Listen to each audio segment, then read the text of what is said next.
strategy. To one speaker, Sibu and many smaller towns in central regions of Sarawak, such as Reke, Bindango, Kanawai Jogao, Pekan, Taming, have not seen much growth in the past 15 years.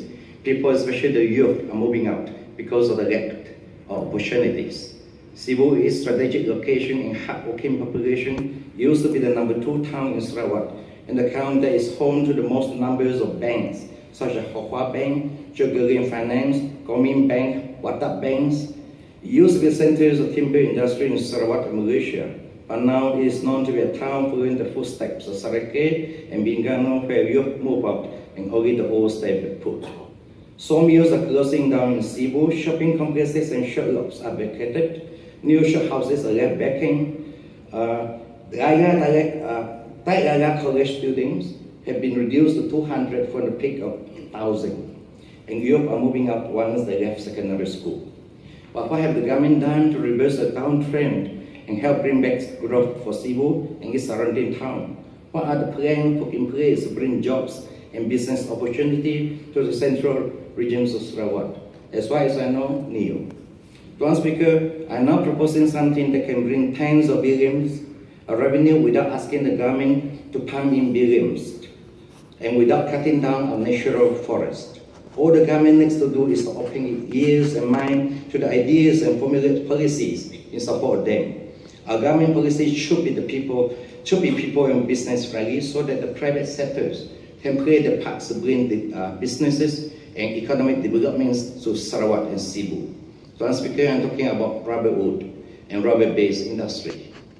Our Deputy Chief Minister, Dr. Ahmad Dakir, says on 20th March 2017, speaking of the need to set up a master plan for the rubber industry and said that the tire manufacturers are keen to invest in Sarawak if the state has sufficient rubber plantation to support the industry.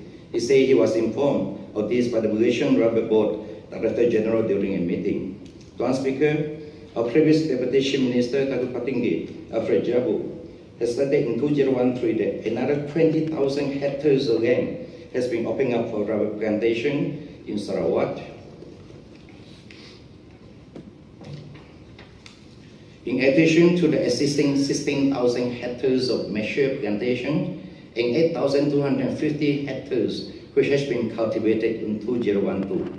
He further stated the government has targeted to open up 250,000 hectares of rubber plantation across the state by 2020. One speaker, I don't know how many of the 250,000 hectares of rubber has been planted since our Deputy Chief Minister, ex-Deputy Chief Minister announced it. But I do know that we have not counted thousands of hectares of rubber plantation of the smallholders. One speaker, I have recently met a Malaysian who tried to start a rubber wood processing factory in Sibu. He has obtained the rubber wood export license, but he can't get a license to build a rubber wood factory or mill in Sibu. In order to obtain the production and processing license, the government want the company to go to Daniel Manis to buy an industrial lot. One speaker, he also disclosed that the government expects every small plantation owner to go to the forest department to apply for a clearer license. This burdened the small plantation owners immensely. He questioned the needs of the small plantation owners to obtain clearer license from the forest department, since the rubber trees were planted by the small owners unlike the forest wood.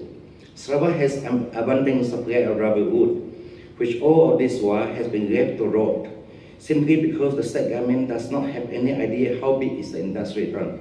One speaker, rubber wood and the forest wood is not the same. Rubber wood has a fragrance easily led to bacteria attack and blacken the rubber wood. Rubber wood is selected as the main choice of furniture wood due to its beautiful white lines and durability, but the processing time must be well managed.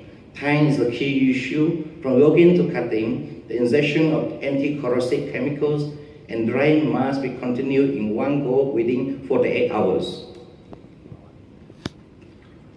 That is why factory needs to be built near where the supply is and not subject to bureaucracy.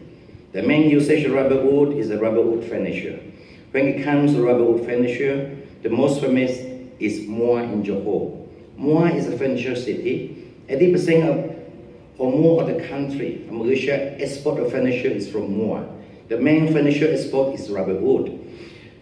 Furniture because of its beauty and generous grade. Rubber wood furniture is estimated to be in the regions of 8 to 10 billions.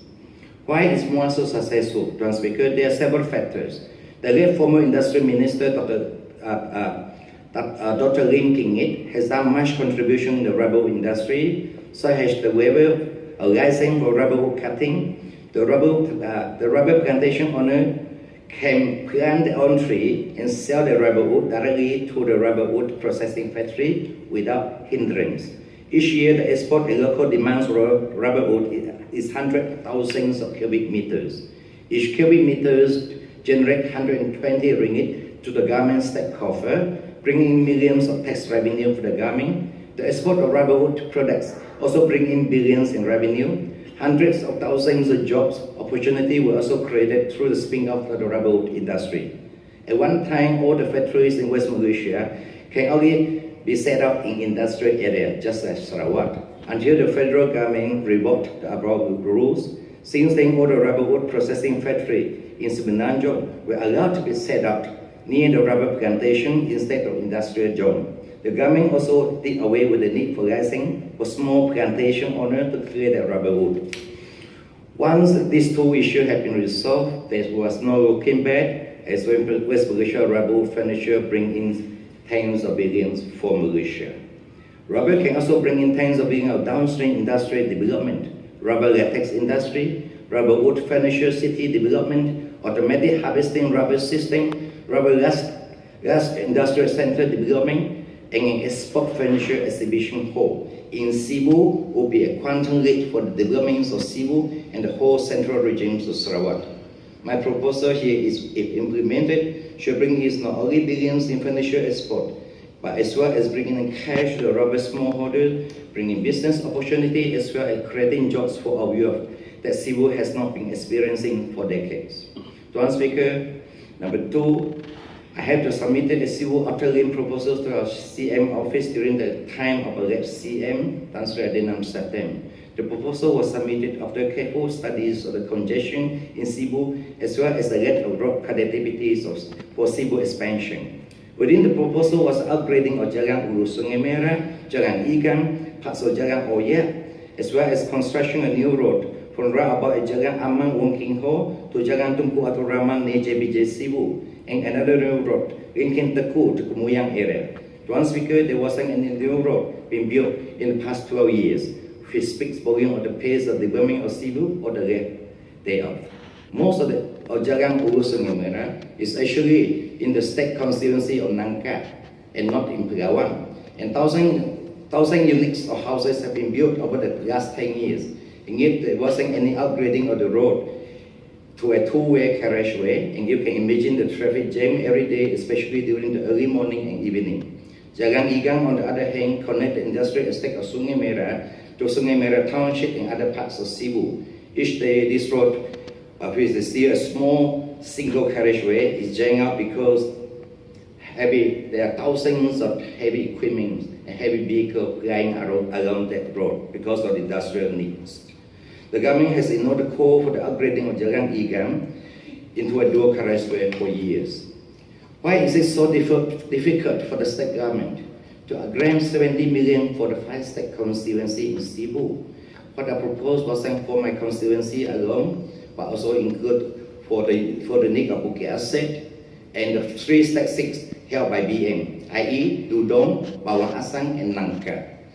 I guess the BN can explain why the proposal was submitted by DAP Rex and thus would like to withhold the proposal even at the expense of the BN constituency. The whole proposal was only 70 million as compared to the billions that the CM proposed for the LRT in Kuching, Samarkand, and Serian.